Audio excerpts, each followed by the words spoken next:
दिले शां आरज़ूहा बेसबात मुर्दा ज़ाइन आज बतूने उम्महात। इनके दिलों में आरज़ुएं कोई और ही हैं और माओं के पेटों से मुर्दा जन्म ले रहे हैं। दुख तराने ऊ बजुल्फ़े खुद असीर शोख चश्मो खुद नमाओ खुद दगीर। और कौम की बेटियां अपनी जुल्फ की खुद कैदी हो चुकी हैं और हर वक्त जो है वो अपने आप को आईने में देखती रहती हैं। साख्ता पर दाख्ता दिल बाख्ता अब रुआं मिसले दो तेगे आख्ता। वो जो घर की रौनक थी, जो आबरू और हया का दूसरा नाम था, आज वो दिल फेंक किस्म की हो गई है। आह कौम में दिल से हक पर दाख्ता मुर्दो मरगे खेशरा न शनाख्ता। इकबाल कहता हाय कौम कि जो मर गई और उसे अभी तक पता ही नहीं चला कि मैं मर चुकी हूँ और जीने का सामान नहीं करती। हुजूर ने फरमाया हर दीन की कोई पहचान होती है, मेरे दीन की पहचान हया है। अगर हया नहीं है तो दीन ही नहीं है। और चौथी बात कि रिज़्क़ की पाकीज़गी का सामान करें। अगर रिज़्क़ पाक है तो दुआएं भी कबूल हैं, औलाद भी फरमा बरदार होगी, आखिरत भी सुथरी है। हुजूर ने फरमाया एक शख्स लंबा सफ़र करके काबतुल्लाह के सामने आया, यमुद्दु यदैहि दोनों हाथ उठा के दुआ मांगता है। व मतअमुहु हरामुन व मलबसुहु हरामुन व मशरबुहु हरामुन व गुज़िया बिल हराम। खाना हराम का, पीना हराम का, लिबास हराम का। और अल्लाह के घर के सामने हाथ फैला के दुआ मांगता है। हुजूर फरमाता है बताओ उसकी दुआ कैसे कबूल होगी। दुआओं की कबूलियत चाहते हो तो रिज़्क़ पाक करो। आज सूद की लानत हमारे मुआशरे में रच बस गई है, जबकि हुजूर अलैहिस्सलाम ने फरमाया कि सूद का एक दिरहम सक्की माँ से 70 मरतबा जना करने से भी बुरा है। यह हदीस की कुतब में मौजूद है। और अल्लाह ताला ने सूद खोरों के साथ ऐलान जंग किया। दो लोगों के साथ ऐलान जंग है, एक अल्लाह के वलियों का जो दुश्मन और एक सूद खोर। जिस कौम के साथ अल्लाह का ऐलान जंग होगा, बताओ वो कौम गालिब आ सकती है किसी के ऊपर? आज हम कहते हैं हमारे हवाल क्या है, तो जरा देखें कि हम कहाँ खड़े हैं। रिश्वत हमारे मुआशरे में आम हो गई है। हुजूर ने फरमाया रिश्वत देने वाला और लेने वाला दोनों जहन्नमी है। और मिलावट आज मुआशरे का हिस्सा हो गया है। आज तो हम छोटे बच्चों के दूध और दवाइयों में भी मिलावट करने से बाज नहीं आते। और हुजूर का ये फरमान कितनी इबरत है इसमें, मन गश्शा फलैसा मिन्ना। हुजूर ने फरमाया जो मिलावट करे उसका हमारे साथ ताल्लुक ही कोई नहीं। और इन 5 चीज़ों में जो आखिरी बात है वो मैं आपके गोश गुजार करना चाहता हूँ और मेरी ये बात ज़रूर सुन के जाना। पहला, अपने अकीदों की इस्लाह करो। दूसरी बात, अपने रिज़्क़ को पाक करो। तीसरा, अपनी नज़र की पाकीज़गी का सामान करो। और चौथी बात, वालिदैन की फरमा बरदारी रखो। और 5वीं बात आज की इस कॉन्फ्रेंस में आपके नाम करना चाहता हूं कि इस वतन अजीज पाकिस्तान से वफा करना, इस मुल्क के साथ वफा करना। ये हमारे बुजुर्गों ने बनाया हुआ है और इस मुल्क की बुनियादों में 10 लाख शहीदों का खून है। और इस मुल्क में उतनी देर तक अमन नहीं आ सकता, उतनी देर तक चैन नहीं आ सकता जब तक निज़ाम रसूल नहीं आता है। इसलिए कि उस वक़्त हमने अल्लाह से वादा किया था। असगर सुदाई को मैं मिला हूं खुद, जिसने ये नारा इजाद किया था। वो पढ़ रहा था कॉलेज में, एक हिंदू लड़के ने कहा पाकिस्तान का मतलब क्या? उसकी जुबान से बेसाख्ता निकला ला इलाहा इल्लल्लाह। फिर ये हिंदुस्तान के तूल और अर्ज़ में अहले ईमान का नारा बन गया। सब यही नारा मारते थे, पाकिस्तान का मतलब क्या? ला इलाहा इल्लल्लाह। ये हमने अल्लाह से अहद किया था कि यहाँ ला इलाहा इल्लल्लाह का निफाज होगा। और आगे नारा की तकमील यूं थी कि पाकिस्तान का मतलब क्या? ला इलाहा इल्लल्लाह। कानून शहादत क्या होगा? मुहम्मदुर रसूलुल्लाह। आज हमने गद्दारी किया उस नारे से। यहाँ ला इलाहा इल्लल्लाह का नफाज नहीं है। यहाँ हम अमेरिका को खुदा मान के बैठे हुए हैं, उनके आगे हाथ जोड़ते हैं। वाशिंगटन को अपना किबला काबा बनाया हुआ है और उसके नतीजे के अंदर हम रुस्वा हो रहे हैं और हमें मजीद कार मुजल्लत में गिराया जा रहा है। रेमंड डेस वाला केस हमारे सामने है, ड्रोन हमले हो रहे हैं और जो कुछ भी हो रहा है ये आपके सामने है। हुक्मरानों की बात छोड़ो तो वो इस काबिल ही नहीं है कि उनका जिक्र भी किया जाए। वो जिस गिरावट में चले गए हैं, अल्लाह की बारगाह में ये दुआ करो कि अल्लाह हमें कोई गैरतमंद, कोई साले हजरत उमर बिन अब्दुल अजीज का कोई जानशीनी अता फरमा दे। और ये हमारा कसूर है। मैं हुक्मरानों को गाली देने की बजाय मैं कहता हूं हम अपना मुहासबा करें। किसी ने हज्जाज बिन यूसुफ से कहा था कि तूने हजरत उमर का दौरे खिलाफत देखा हुआ है, उन जैसा अंदाज हुक्मरानी क्यों इख्तियार नहीं करता? तो उसने 2 लफ्ज़ी जवाब दिया, तबाज़रू अतअम्मरु लकुम। कहा तुम अबू जर बन जाओ, मैं उमर बन जाता हूं। अगर हम ठीक नहीं होंगे तो फिर ऊपर रहमतों के साए नहीं होंगे। और हम क्या हैं? हम पता नहीं हमारी अक्ल कहां चली जाती है। ये जब इलेक्शन आता है डुगडुगी बजाते हैं, कौम फिर नारे मारती फिरती है। मैंने कहा यार हम इतने गोए गुजरे हैं, इन कमीना सिफ्त लोगों के नारे लगाएं? ये होते कौन है कि हम इनके नारे लगाएं? आज के इस कॉन्फ्रेंस में हमने फैसला करके जाना है कि आज के बाद जब भी नारा लगाएंगे सोने मोहम्मद का नारा लगाएंगे, नारे अपने रसूल के लगाएंगे। ये होते कौन है? ये मुल्क को लूटने वाले, ये खाइन, ये बदकार, ये इस लायक है कि हम इनके नारे लगाएं? पाकिस्तान के अंदर एक ऐसा शख्स भी है जिसने एक टीवी चैनल पे आके कहा, उसे जब सवाल किया गया कि जनाब आप शादी क्यों नहीं करते, तो उसने कहा जिसको ताजा दूध मिल जाए उसको गाय बांधने की क्या जरूरत है। बेशर्म के नारे इस कौम ने लगाए, उसको तो कोड़े मारने चाहिए, कौम ने उसको नारे लगाए। तो फिर अल्लाह का गजब ना उतरे, अल्लाह का कहर नाज़िल ना हो जो उसकी हदों का मजाक उड़ाए और एक टीवी चैनल पे बैठ के ऊपर जो है वो शरीयत का तमस्कुर उड़ाए और कौम जिंदाबाद जिंदाबाद मार के नारे लगाए। कौम की आंखें नहीं है, कान नहीं है। अल्लाह फरमाता अलम नजल्लहु ऐनैन व लिसानन व शफतैन व हदैनाहु नजदैन। हमने एक नहीं दो आंखें दी हैं, एक कान नहीं दो कान दिए। खोल के रखो कान और आंखें खोल के रखो और तुम देखो कौन कहां खड़ा है। हम कहते हैं जी वो नहीं तो चलो ये सही, इसमें थोड़े ऐब हैं, हम क्यों छोटे भी ऐब को अपनाएं? वो भी कल बड़ा बन जाता है। जिसने मुल्क की एक पाई भी लूटी है, जिसने मुल्क का जो है वो एक जो है छोटे से मामले में भी गद्दारी की है, जिसने मदाहनत की है, जो अमेरिका के सामने कभी एक बार भी घुटने टेक चुका है, हमारा उससे कोई ताल्लुक नहीं।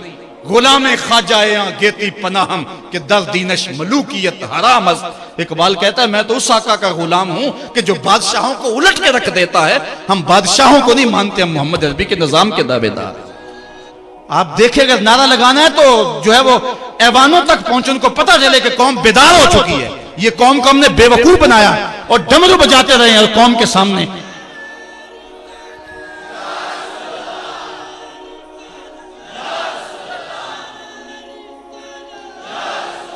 मैंने सियालकोट में कुछ बातें की तो कई लोग परेशान हो गए, पता नहीं इसने इलेक्शन लड़ना है। मैंने कहा मैंने मिंबरी क्या करनी है, अल्लाह ने मुझे रसूलुल्लाह का मिंबर अता किया, मैं इसको क्या समझता हूँ, हम इसकी परवाह भी नहीं करते। लेकिन ये भी आपको बताओ हम गैर सियासी भी नहीं है। इदारतुल मुस्तफा ने कभी ये नारा लगाया कि हम गैर सियासी, हम गैर सियासी नहीं है, हम पूरे सियासी हैं। कानत बनु इसराइल यसूसूना हुमुल अंबिया, बनी इसराइल के नबी उनको सियासत सिखाया करते थे। हम बेखबर नहीं है, हम जो है इन हालात से बेखबर, हम खुली आंखों से देख रहे हैं और हम जानते हैं कि इस मुल्क का खैर खा कौन है, इस मुल्क का दुश्मन कौन है। और ये मौजूदा जमहूरी और इंतखाबी निज़ाम जो है ये इस्लाम से मेल ही नहीं खाता और इससे कोई तब्दीली नहीं आएगी। 63 साल हमने जाया कर दिए, अब हमने देखना है, उठना है, होश करनी है और इस मुल्क के अंदर मस्बत अंदाज से तब्दीली का सोचना है। हुक्मरानों के गिरेबान तक हमने पहुंचना है जो मुल्क को लूटते हैं। हमने इसके लिए कुव्वत को जमा करना है और पूरी कौम के अंदर शऊर बेदार करना है। ये मुल्क किसी के जहेज में नहीं मिला, शहीदों के खून पर यह मुल्क कायम हुआ है। पूछो उन बूढ़ों से जो आग और खून का समुद्र गुजर करके आए, वो शख्स आज भी मौजूद है कि जिस शख्स ने मुझे ये कहानी खुद सुनाई।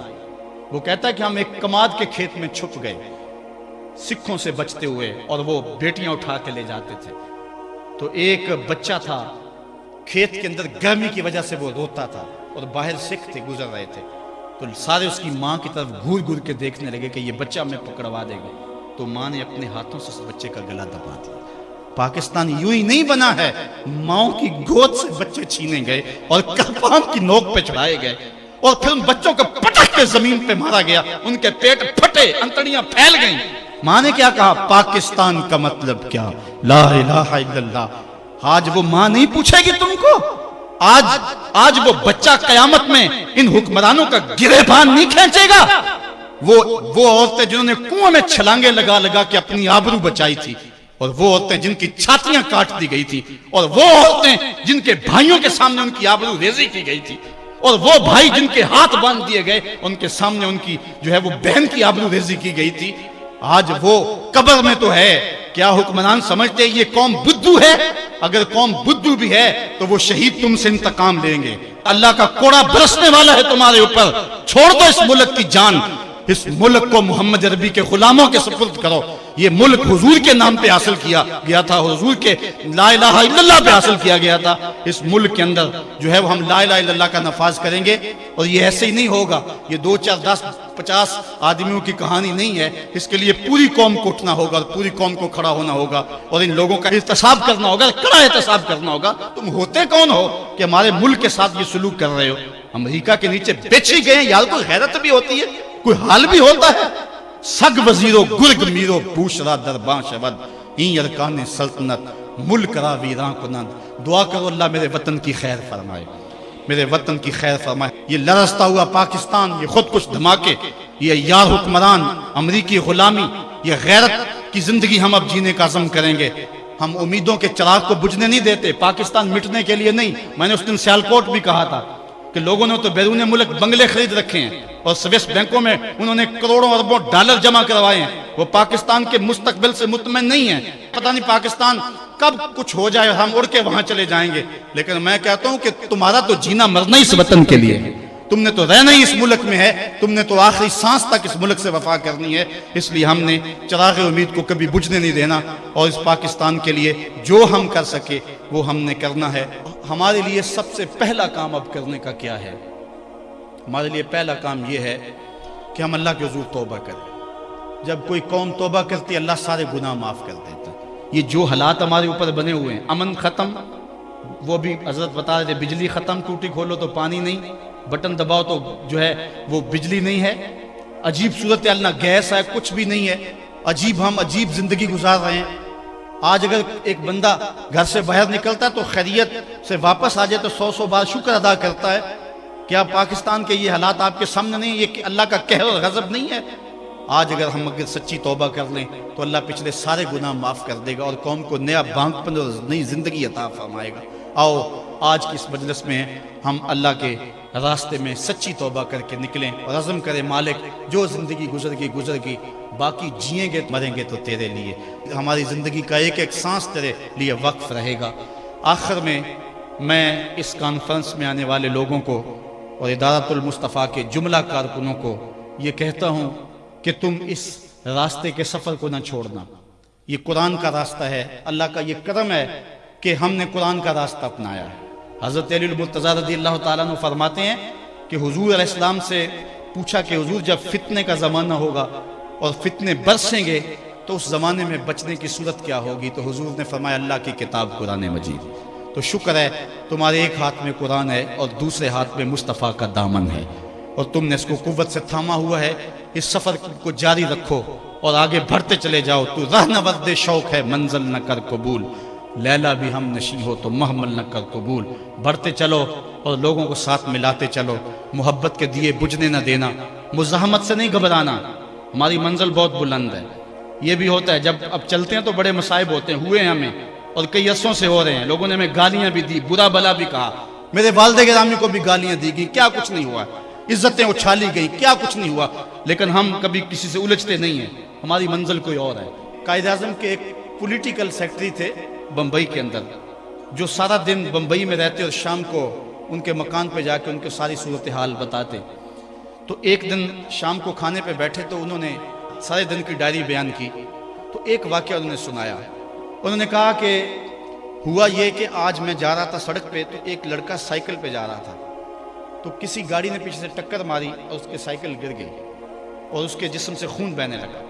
काफ़ी खून बह गया। उस बच्चे की जब नज़र खून पे पड़ी तो वो चीखें मार कर रोने लगा। मैं उसके करीब गया, मैंने उसके सर पे हाथ रखा, मैंने कहा तू जवान है, नौ उम्र है, इतने खून को देख के घबरा गया। तो उसने मेरी जानब देखा, कहा मैं इससे नहीं घबराया कि मेरा खून क्यों बहा है, मैं इसलिए रो रहा हूँ कि ये खून तो पाकिस्तान बनाने के रास्ते में बहना था, ये फजूल ही क्यों बह गया।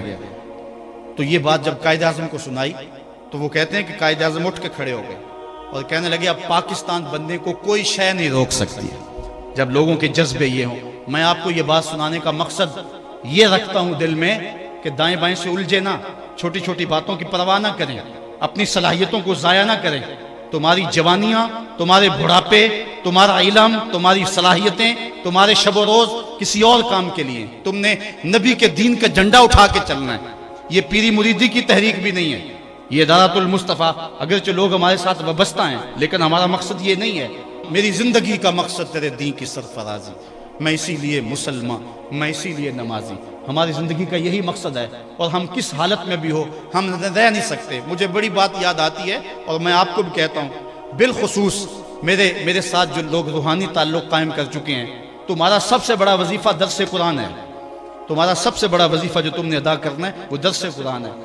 मेरे वालिद गिरामी के पिछले गाँव के एक शख्स थे, इंडिया के रहने वाले। तो वालिद गिरामी के विसाल पे वो तशरीफ़ ले आए